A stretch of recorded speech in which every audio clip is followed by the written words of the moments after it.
یہ بھی بڑی شرم کی بات ہے، کراچی کو بچانے کے لیے پورے پاکستان کی ٹاپ لیڈرشپ کو جمع ہونا پڑتا ہے، بچ نہیں پاتا. اور اس میں سب طے ہوا تھا کہ ایڈمنسٹریٹر سب کی مرضی سے ہوگا، ان کی مرضی سے نہیں ہوگا کہ جن کو 50 سال میں کراچی سے کبھی کوئی مینڈیٹ نہیں ملا. صحیح صورتحال ہو گئی تو ایوان سے لے کے عدالتوں تک، عدالتوں سے لے کے بیوروکریسی تک ہر ایک نے فوراً ایکشن نہیں لیا تو اس سازش کے پیچھے چھپے ہوئے عزائم کا کسی کو اندازہ نہیں ہوگا. ہمیں اندازہ ہے. اگر معاملہ ایسا ہی ہے تو سندھ کے مینڈیٹ پہ جو کاری وار ہوا ہے، سب سے کاری وار تو اس کے ذریعے ہو سکتا ہے. نادرا جیسے ادارے کے بعد جب یہ لگتا تھا کہ کم سے کم شناخت کے معاملے میں کوئی دھوکہ ہونے کے امکانات کم ہوئے، اتنا بڑا دھوکہ ہے. اس کا مقصد ہے پاکستان میں ٹیکنالوجی کے ذریعے بھی دھوکے کے سارے امکانات موجود ہیں. اگر آپ کی ان ٹیکنالوجی کے پر معمور افسران کی نیتی خراب ہو. سندھو دیش کے ہونے والے مظاہروں کی شکل دیکھ لیں، آپ کو بہت ساری باتیں سمجھ میں آ جائیں گی. دیکھیں، بارشیں اور قربانی کے دن دو امتحان بڑے قریب ہیں.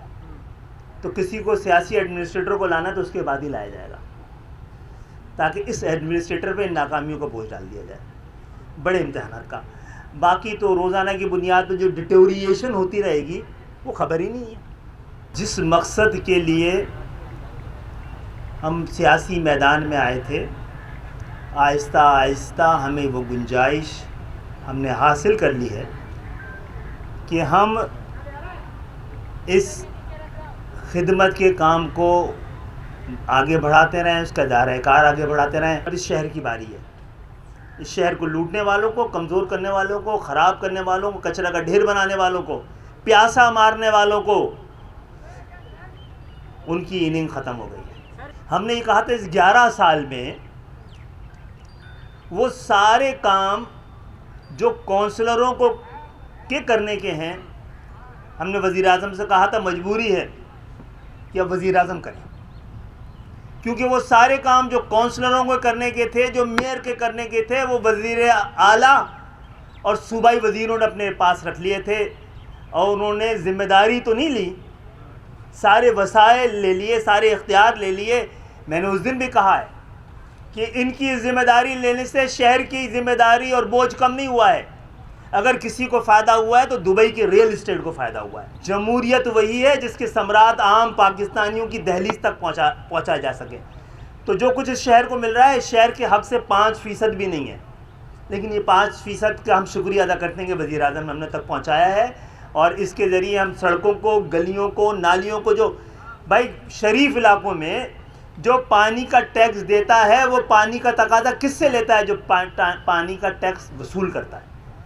وصول کر رہے ہیں وزیر اعلیٰ، ہم مانگ رہے ہیں وزیر اعظم سے.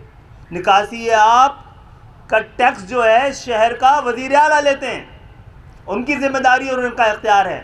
ہم مانگ رہے ہیں وزیر اعظم سے. وزیر اعظم جو کچھ دے سکتے تھے انہوں نے دیا، ان کا شکریہ ادا کرتے ہیں. اس سے کراچی میں فوری طور پر نمازیوں کے لیے کیچڑ سے تھوڑی بہت بچت ہو جائے گی. ہم نے تھوڑا احتیاط کرتے ہوئے لکھا ہے کہ ڈپارٹمنٹ آف ڈینٹل ڈپارٹمنٹ، اگر آپ جا کے دیکھیں گے ڈپارٹمنٹ نہیں، پورا ہاسپٹل ہے. اور ایک ایسا ہاسپٹل جس میں کم سے کم 10 سال تک کی ایکسٹینشن کا اطمینان بھی رکھا گیا ہے.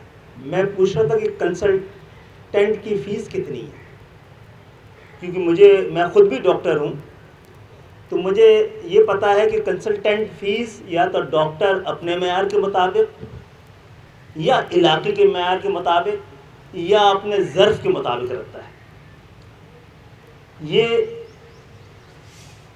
کراچی میں شاید 500، کم سے کم 500 سے لے کر اور 5000 تک کی کنسلٹنٹ فیس ہے، جو کہ اس اسپتال میں 50 روپے رکھی گئی ہے. اس کو تھوڑی سی محنت کے ساتھ بغیر فیس کی بھی رکھا جا سکتا تھا، لیکن ہم نہیں چاہتے کہ جہاں جو آئے اس کو بھی یقینی بنایا جائے کہ اس کی اپنی عزت نفس متاثر نہ ہو. مجھے لگ رہا ہے میں اپنے دور کے جس دور میں خود ڈاکٹر تھا اس میں واپس آ گیا ہوں. یہاں پر ایکس رے وغیرہ کی فیس 100 روپے رکھی ہے. روٹ کینال جو تقریباً 8,000 کی ہوتی ہے 800 کی ہے. KKF کا تعارف یہ ہے کہ وہ سیاسی تحریک جس سے میرا تعلق ہے, جو میری پہچان ہے, وہ سیاسی جماعت بننے سے پہلے اس تحریک کے سیاسی ونگ سے پہلے اس کا فلاحی اور امدادی ونگ بنا تھا. MQM 84 میں بنی ہے, خدمت خلق فاؤنڈیشن 79 میں بنی